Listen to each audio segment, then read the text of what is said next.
It's unusual to introduce my wife as the speaker. Sharon Levin is from Great Neck, New York, and has degrees from Barnard College and Columbia University. She worked at Women Care Counseling Center in Chicago during our time there, and coming here, opened her own psychotherapy practice here in Lexington for the last 16, 17, 18 years. She's very involved in different aspects of the shul. Right when we came here, she was active in starting Tat Shabbat in its current iteration. She started Friday night special Shabbat dinners for young families and many other programs, including on the membership committee and with Shavuot. Recently, she's been, over the years, she taught our teen girls with our Rosh Chodesh girls group, and is now teaching adults for in various classes, including on Sunday morning. She, for many, many years, ran Tat Shabbat on the high holidays. She is the mother of Talia, who is in New York, Ari, who's going to be a junior at WashU, and Matan, who will be starting at Brown University in the fall. And she's the husband of a rabbi, which is a big job. What? The husband. Yeah, we're very, call up any gender. For me, she's been an amazing Ezer Kenegdo, a help to me. And there's no way that I would be the person that I am, the rabbi that I am, without her support and love. And it's my pleasure to invite you, Shar, to come and share some of your reflections.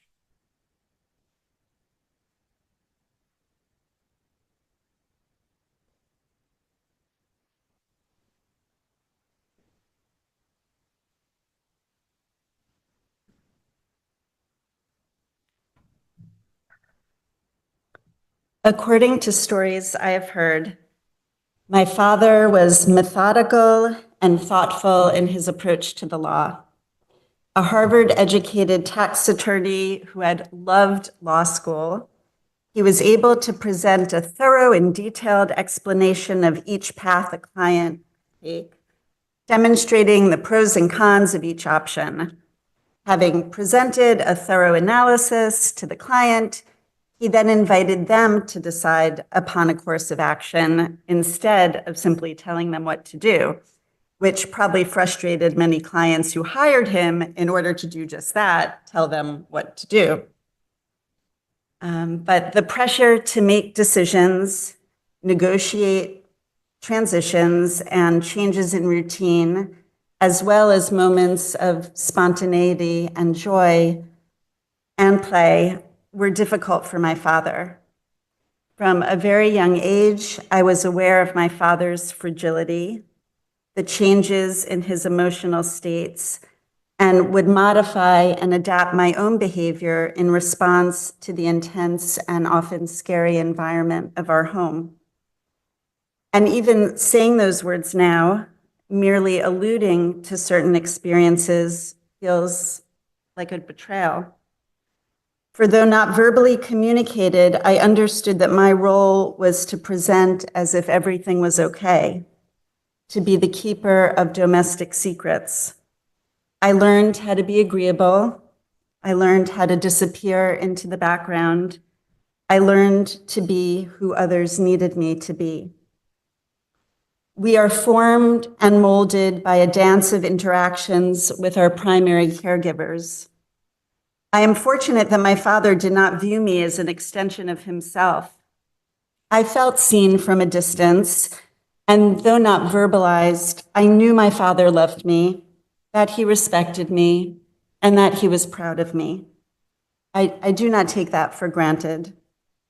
And yet, when a child is outwardly focused due to living in an unstable or unsafe environment, and must adapt and conform to their environment in order to receive care, they develop what D.W. Winnicott, a brilliant pediatrician and psychoanalyst, called a false self.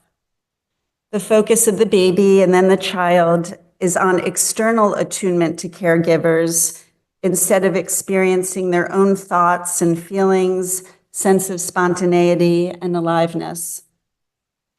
The Jewish tradition attunes to and uses ritual to mark the complexity of emotions we experience at life cycle events and moments of transition. Even during times of great joy, we acknowledge other emotions as well. Yet when confronted with the darkness of death, it seems that we bathe the deceased with light. We may joke about certain personality traits in a eulogy, but anything more negative than that reflects negatively upon the mourner. I didn't want to appear spiteful or disrespectful, yet I couldn't compose an all positive remembrance. The analyst within me gravitates towards that which remains unspoken. And because of that right now, I want to acknowledge that, similar to my childhood experience, there are members of our community who are witnessing various types of abuse and neglect in their homes.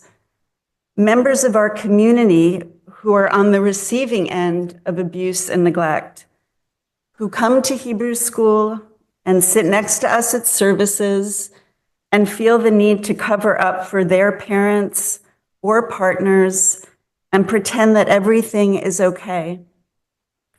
It would have meant a lot to me as a child to know that we can talk about this all too common and painful dynamic, and that I didn't need to be alone with my shame. And I know that the perpetrators of abuse, those who are not narcissistic abusers or sociopaths, are themselves hurting and feel tremendous shame. For us to understand that people, like countries, get caught up in destructive cycles, which can be stopped if full responsibility for causing harm is taken, the pain of the other is felt, boundaries are enforced, and new patterns of behavior created. Or if that is impossible, the cycle must end through separation. So the death of my father felt like a turning point. I could go through the process of mourning as if going through the motions, or I could experience where I actually was, even though it might make others uncomfortable, even though it might evoke negative reactions. And I may have overcorrected. The need to be understood, to tell my own story was so great that during Shiva, before anyone could offer any words of condolence, I pressed the copy of the eulogy for my father into their hands. This felt new, to give into an impulse instead of being cautious, to be more open and free, to allow myself to truly receive the care of a community. All things I wish my father had been able to do and to have. I was so moved by Shiva, and then Shiva came to an end, and so began the year of mourning. Yet when it came time to embark upon the 11th month journey of saying Kaddish daily with a minyan, I wasn't ready. And I know that death doesn't care if we are ready. Someone is taken from us, and we are forced into a reality over which we have no say. Yet, because of the nature of my relationship with my father, I couldn't submit to obligation. I had done enough surrendering to the other, whether parent or law or God, at the expense of my own self.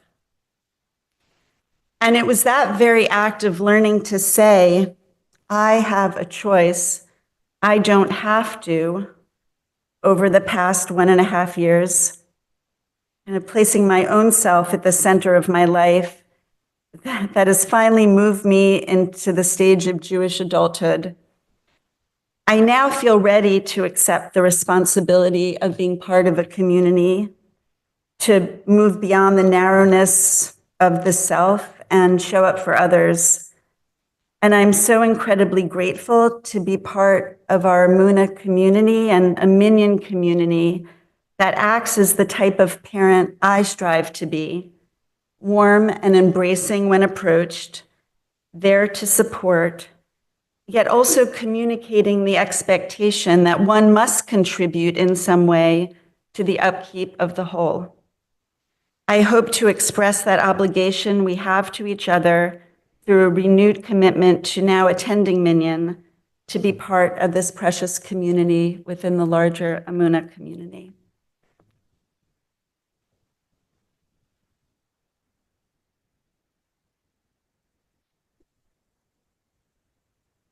Yashar Koch to Suzanne and to Sharon. Thank you so much for sharing so deeply and from your hearts.